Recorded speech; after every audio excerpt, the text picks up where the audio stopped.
Kilala nyo ba ang ano na ito, ang halamang gamot na ito? Nanggaling ako sa aking pispan, so bali nakita ko ito. Ito po ang tinatawag na apatot. Yan.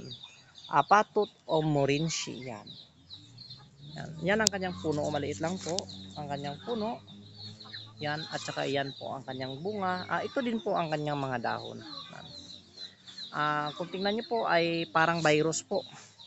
Pero alam nyo ba kung ano ang kapangyarihan ng gamot na ito?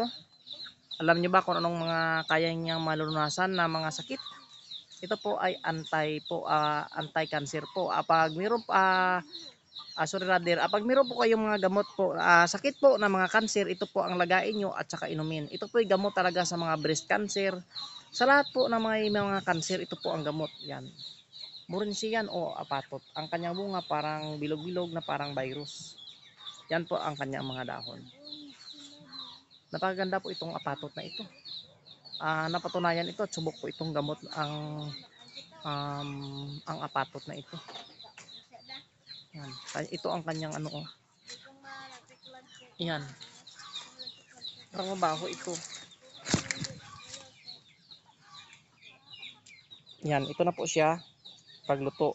Pwede pala itanim itong ano ito, ang kanyang buto, itim. So, balik kunin ko ito. Tanim ko. Yan. Morinchi or apatot. Lamang gamot po ito ha. Kaya pag meron kayo dyan sa bahay nyo na makita, pag meron kayong mga cancer sa inyong katawan ay lagain nyo na at saka inumin yung apatot na yan.